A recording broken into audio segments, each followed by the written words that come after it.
I am struggling a little bit with like the strategy behind the traffic projection tool. Yeah, absolutely. And I know there may be some updates that you guys are working on with the new version, but I'm trying to figure out like how to decide how much of the like potential to show them, because I feel like I'm getting a little bit of growth or like 3,000% growth.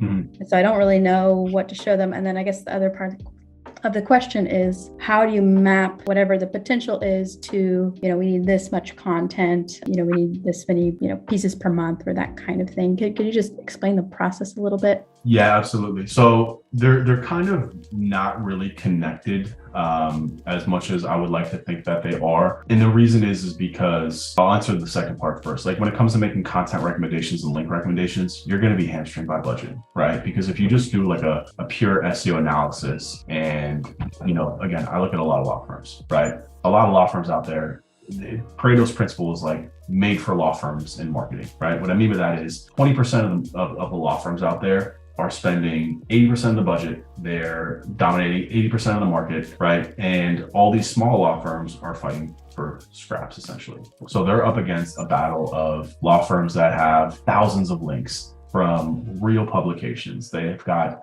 so much content written out for like every single, like just libraries of like really good content on their website. So if I'm looking at a gap between, a smaller law firm that, does have some money to spend, $5,000 a month to spend versus them, if I'm just looking at it, like they're never going to reach them in terms of links and content, right? So in that sense, it's really difficult to be, because the gap in links is thousands. The gaps in content is thousands. They're not going to be able to afford to pay for all that content, right? So if I were to make a pure recommendation based on what I see in the traffic projection in terms of the gaps, they're never going to be able to pay for it, right? So in that sense, you kind of have to just make recommendations based on what you think or that they can spend and just kind of back it off from there, right? So, yeah. And then it's up to you as a SEO and content expert to decide what content to create, what links to build, and do that in a way that's going to be the most effective for that client in terms of going after keywords.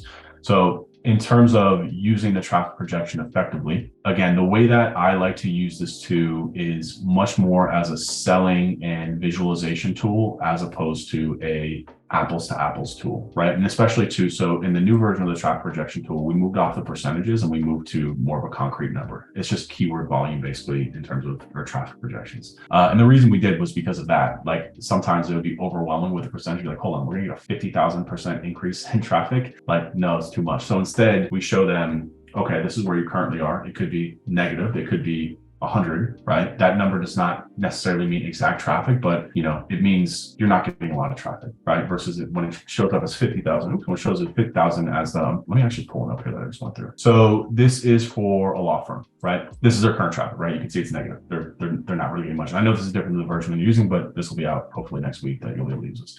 So this is basically just saying, and I run them through this live. That's what I love about this is that it's so quick and so fast. I'm able to pull it up on the call with them and run them through it. So I'm like walking them through step by step. So I tell them, I say, look, this data is coming based off keyword rankings. It's not going to be a one-to-one match for what's happening in your analytics, but it's not false in the same way, right? Like it's using traffic estimates to build this, right? So don't go back to your analytics and try and map this. It's not going to work. So what I explained to them is, look, at this first scenario is just saying, if you keep doing what you're doing right now, you're not getting much traffic, right? In scenario 2 over here, right, we're actually rebuilding this graph, so it'll be, a lot more accurate in terms of how it's portrayed. But then I said, look, so if we were to go through based on the keywords that you currently have, based on your current performance, this is what your traffic potential is. Now, the reason why that's not higher is because you're not really ranked for much and you're not really getting much traffic. So a lot of this stuff is kind of moved, right? So like, yeah, I agree with that. So if this number is higher, this number becomes more significant, right? If they're getting 5,000 visits here, then this could be 15, 20, 30,000, whatever that looks like, right?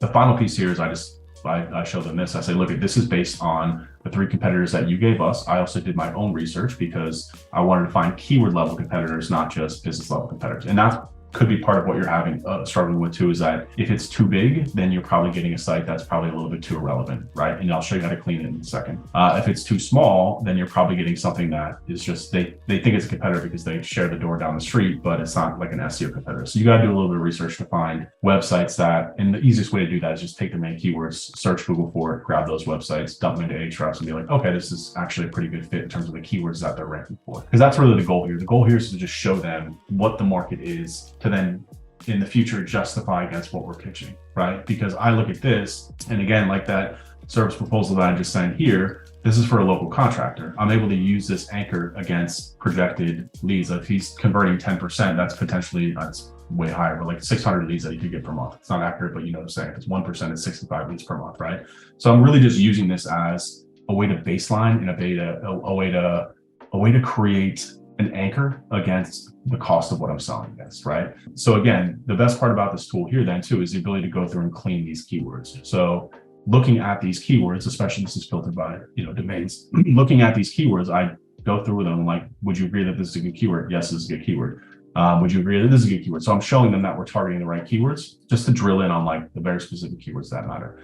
So you can see this number is extremely high compared to where they're at now. But because what's the unit on this? Is it like sessions or? It's okay. Yeah, good question. So this is pulling from SEMrush. So it's the keyword. So this is the competitor website, yourlawyer.com. This is the keyword it's ranking for. This is the search volume. This is their position, right?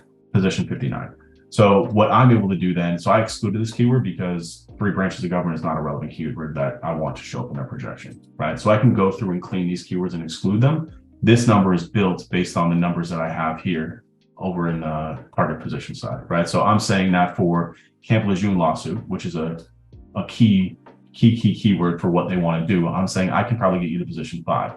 So it's then building this traffic estimate based on the click-through data of if they were in position 5 for a keyword of this size, right? I think the click-through rate is like, I don't know, 10% or something, right? So we're calling it 3,000 searches per month that I could then drive to that website based on this keyword position. So it's an estimate, right? Just based on the keywords that I know that they want.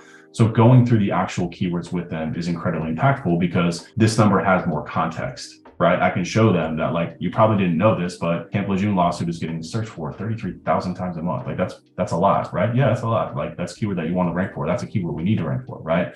So by going through the actual keyword data is another way to bring this number to something. Because like I agree, sometimes this number is so high that they're like, you look at it and you're like, there's no way for an attorney lawsuit. But then you're like, oh, actually, when I look at the actual keyword, so this is built for, I usually use this screen here, but there's another reporting screen here too that shows better graphs. But this is impactful because they're able to see how the sausage is being made, if you will, right? So taking the time to go through these keywords is really, really, really important because it educates you on the market, it educates them on the market, and you're also able to change this number. So it's at 49,000 now. If I exclude this, so it went down to 48,000, right? So I can get this number down based on the keywords that I target. And where we're going with this too, just for total context, is we want to turn this into like an actual keyword research tool too. So you're doing the keyword research during the sales process, right? You're then pushing that forward. You're selling against this. And now you've already got the seed keyword list that we can then push into a campaign. So we're working on making this as actionable as possible for keyword research. Right now, it's just pulling competitor data, building high level forecasts, but that makes sense. Did that help at all, Rebecca?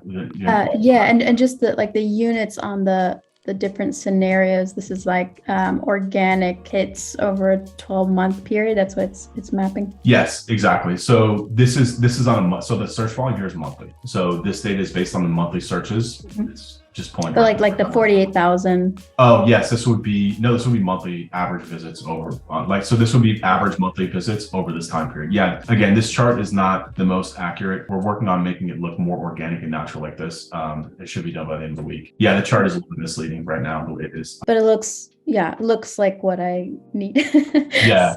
The answer is probably just in the keyword cleaning process to make sure that you have something relevant. And also keep in mind too that like they're only going to know what you present, right? I'm not saying to be deceitful. I'm not saying to, but like this, the point of this is to craft the story that you want to tell to them because you're going to be selling this, right? This is a story that you want to sell them. So it's important to go through and understand the keywords and get it to a place where like, if this is too high because you're like, don't want them to see that number, then just spend an hour going through cleaning the keywords, and getting it down to something more manageable. Or the other way around too, if it's too low, you're probably gonna have to find some new competitors to put in there to give you the volume that you need to. So it's important to tell them the right story. It takes some getting used to. And the thing is too, is that now that we have it in this situation, I don't spend a lot of time on this with them. It's really just to get buy-in for them to be like, okay, like the purpose of this is to get through as fast as possible so we can check the box, which is, okay, damn, there's a market. B, we're not capturing it. C, now I understand what I can expect in terms of results from a campaign. Not that we're contracting this in, but it's kind of like an addressable market that's done. Like, kind of going back to what you were saying earlier, like there's sort of they're never going to hit the ceiling of like how much